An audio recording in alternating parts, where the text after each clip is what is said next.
إن الحمد لله نحمده ونستعينه ونستغفره ونعوذ بالله من شرور أنفسنا ومن سيئات أعمالنا من يهده الله فلا مضل له ومن يضلل فلا هادي له وأشهد أن لا إله إلا الله وحده لا شريك له وأشهد أن محمدا عبده ورسوله يا أيها الذين آمنوا اتقوا الله حق تقاته ولا تموتن إلا وأنتم مسلمون يا أيها الناس اتقوا ربكم الذي خلقكم من نفس واحدة وخلق منها زوجها وبث منهما رجالا كثيرا ونساء واتقوا الله الذي تساءلون به والأرحام إن الله كان عليكم رقيبا يا أيها الذين آمنوا اتقوا الله وقولوا قولا سديدا يصلح لكم أعمالكم ويغفر لكم ذنوبكم ومن يطع الله ورسوله فقد فاز فوزا عظيما أما بعد فإن أصدق الحديث كتاب الله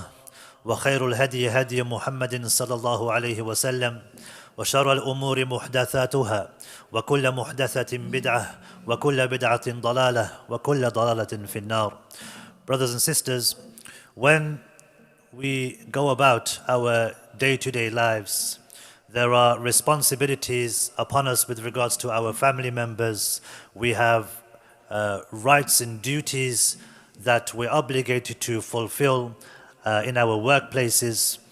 And as a result of these responsibilities, we have to think ahead. We have to plan. What are we going to do? How am I going to spend time with my family? Where are my children going to learn about Islam? Where are they going to be educated?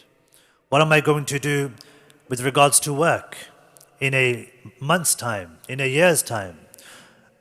If we have projects at work, we plan, we prepare, we think about how we're going to do things, right down to the smallest and minute of details. And this is the nature of the dunya, and this is how we behave. We plan and we think ahead, and we think about how we're going to do things. Because those things which we consider to be important, those things which are big in our eyes in terms of the duties and the responsibilities that have been placed upon us, we want to make sure we do them properly. But at the same time, brothers and sisters, if we were to reflect on how much time and how much preparation and how much effort we make beforehand with regards to our acts of worship, with regards to our connection with Allah subhanahu wa ta'ala, how precisely, in how much of a detail do we plan with regards to our acts of worship towards Allah subhanahu wa ta'ala? And if we look at the prophets of Allah, and we look at the Messenger of Allah alayhi salatu wasalam, and how much effort they would make in planning and preparing. And there's nothing wrong with a person planning and preparing and thinking ahead. In fact, even the prophets of Allah alayhim wassalam, they would plan and they would think ahead. The famous story of Yusuf alayhi salam, when he was in prison and the king had the dream about the 7 big cows and the 7 thin cows, and the 7 thin cows were eating the 7 fat cows, and he didn't understand the meaning of the dream. And so the one who was in prison with Yusuf alayhi salam, the whole story is the story you've heard. And he went and asked Yusuf alayhi salam, after he had forgotten about him. Yusuf alayhi salam tells them what to do. For 10 years, you're going to, or for 7 years, you're going to keep the harvest. You're going to save up the harvest that you're going to be receiving and collecting from the crops. Then you'll receive 7 more years, sab'un shidad, 7 difficult years, where you'll eat and you'll consume the crops that you harvested in the 7 years prior. Then you'll have 1 year, وَفِيهِ يَعْصِرُونَ. In it you're going to serve wine, you're going to enjoy yourselves. So he's planning for them. He's giving them a plan about what they're supposed to do. And the king, he was so impressed, he said, "Ituni bih, bring him to me. I want to meet this person." Not only has he interpreted my dream, which no one else was able to do, I want to know who this person is. And he told him that you can have anything you want. You're going to be my right-hand man. And so Yusuf alayhi salam, as you know in the story, he told him, "Ij'alni ala khaza'in al-ard." Make me somebody who's going to be responsible for the crops, for the finances. He became the finance minister of Egypt. The point being, brothers and sisters, he is telling the king what to do in the next 20 plus years in terms of how they're going to manage things. There's nothing wrong with planning and preparing ahead. We look at the prophethood of Musa alayhi salam and things which happened in his life. We know the occasion, the great occasion, when Allah subhanahu wa ta'ala made him a messenger. And he told him to go to Fir'aun because he was somebody who was an oppressor. And he gave him the task of calling Fir'aun to the worship of Allah subhanahu wa ta'ala. Allah Azza wa Jal, our creator, directly commanding Musa alayhi salam to go and call Fir'aun to the worship of Allah. There's no greater or more monumental task than this. Imagine being given a task from your boss, from your manager, directly to you, giving you the responsibility. You'll feel the importance of that responsibility. Yet also at the same time, brothers and sisters, in order for us to be able to execute those plans, to execute those missions properly, we have to understand our own shortcomings. In order to properly prepare, we need to realize our own shortcomings. And we know the famous dua that Musa alayhi salam made, something we've heard before. رَبِّ اشْرَحْ لِي صَدْرِي وَيَسِّرْ لِي أَمْرِي وَاحْلُلْ عُقْدَةً مِّن لِّسَانِي يَفْقَهُ قَوْلِي. He said, oh my Lord, make my chest open for me. Open for me my chest. Make this not something which is going to constrict my chest, make things difficult for me. وَيَسِّرْ لِي أَمْرِي. Make my affairs easy for me. And loosen the knot from my tongue so that they understand what I'm going to say. وَاجْعَلْ لِي وَزِيرًا مِّنْ أَهْلِي هَارُونَ أَخِي. And make an advisor. Give me somebody who is going to support me from my own family. A right-hand man. هَارُونَ أَخِي. Harun, my brother. Even though this task is from Allah Azza wa Jal, and he's been given this monumental task, in front of Allah subhanahu wa ta'ala, he's declaring, he's telling Allah Azza wa Jal, there are certain things that I'm not going to be able to do by myself. I need somebody else to help me. He's showing other people that he has weaknesses, not just anyone. He's telling Allah Azza wa Jal, I have these shortcomings. I'm not going to be able to fulfill them by myself. I need someone to help me, Harun, my brother. And if we just think about ourselves, especially as men, sometimes it's hard for us to ask others for help. It's hard for us to accept that we have shortcomings. We have some weaknesses. There are certain things we won't be able to do properly or perfectly or as well as we want to. And we need other people's help. And this is the true sign of righteousness and understanding oneself and being able to execute things as best as you can by understanding your own shortcomings and by realizing you will sometimes, in some points in your life, in our lives, we're going to need other people to help us. And there's nothing wrong with asking other people for help. Just like Musa alayhi salam is asking Allah subhanahu wa ta'ala to make Harun, his brother, an aid, somebody who's going to help him. We look in the lifetime of the Messenger of Allah alayhi salatu wasalam, and how they would plan and prepare and think ahead. The Messenger of Allah alayhi salatu wasalam, along with the companions, who obviously learned from the Messenger of Allah sallallahu, they would think ahead and they would make plans. The Messenger of Allah alayhi salatu wasalam, before he made the hijrah, which by itself is one of the proofs of prophethood, because the Messenger of Allah sallallahu wasn't the first person to go to Medina from Mecca and perform the hijrah. Even though you would think as a messenger, as the one who will guide and be the leader of all the Muslims, he should go first in order to protect himself and to protect his family and to protect the message of Islam. Yet he was one of the last, if not the last, to leave Mecca and go to Medina. Whilst all the other companions who were able to go, they went first before him. When he is about to leave, he makes plans and preparations. Abu Bakr radiallahu anhu is ordered by the Messenger of Allah sallallahu to stay, not to leave and not to make the hijrah.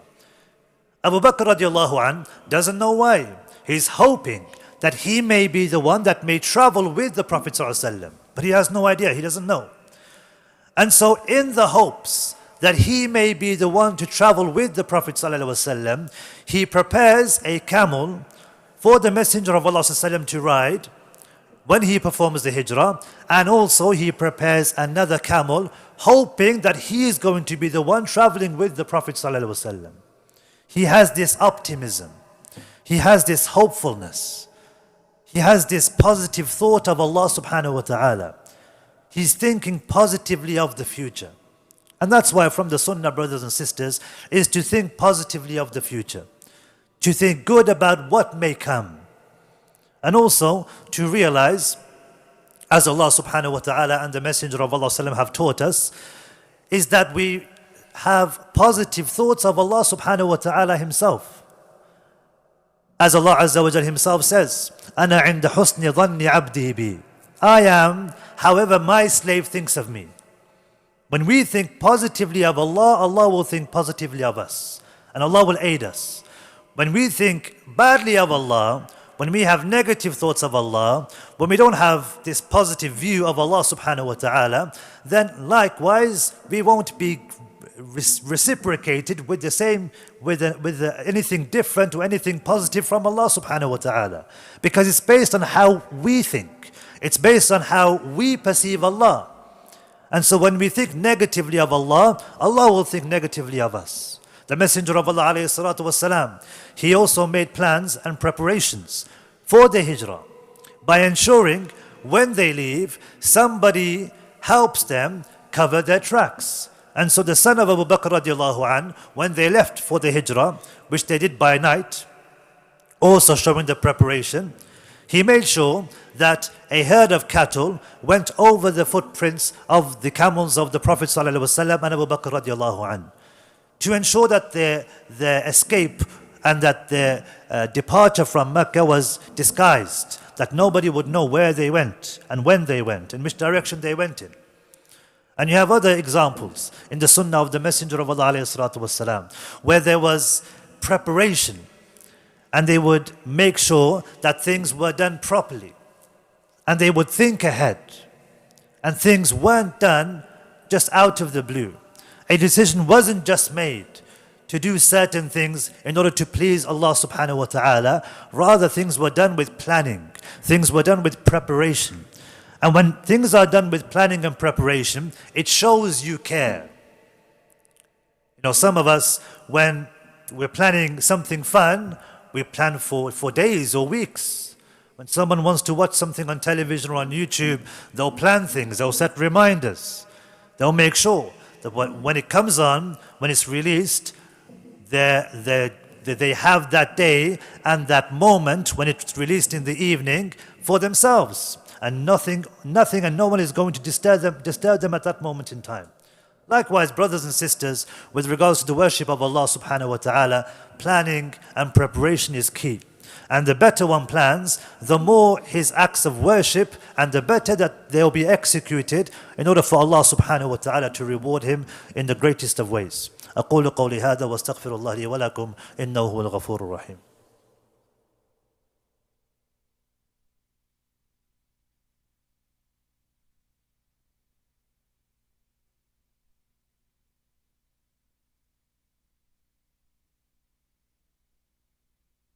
بسم الله الرحمن الرحيم. الحمد لله رب العالمين والصلاة والسلام على أشرف الأنبياء والمرسلين نبينا محمد وعلى آله وصحبه أجمعين. We were talking about the importance of planning and preparing things. And just as we prepare with regards to our family ventures or business ventures and family, programs that we may be doing, likewise, we should be planning and preparing with regards to our connection and relationship with Allah subhanahu wa ta'ala. And one of those things, brothers and sisters, that we can do, especially at this moment in time, is planning and preparing for one of the greatest moments in the Islamic year, which is in just over 3 months, the month of Ramadan. And it's not common that you would hear reminders about the month of Ramadan, 3 or 4 months prior to the month beginning. But what's important to remember is that in the past, the righteous and the Salaf, they would prepare 6 months in advance. 6 months before Ramadan, they would prepare with regards to how much Quran they recited, how much salawat they prayed, how many days they fasted, And so we have to think and contemplate and reflect on, from now, how our Ramadan is going to be. And based on our behavior, based on the preparation that we make now, that's going to reflect and that's going to decide how well our Ramadan is going to be. And I'm sure many of us have learned lessons from previous Ramadans where we weren't ready. We didn't prepare properly.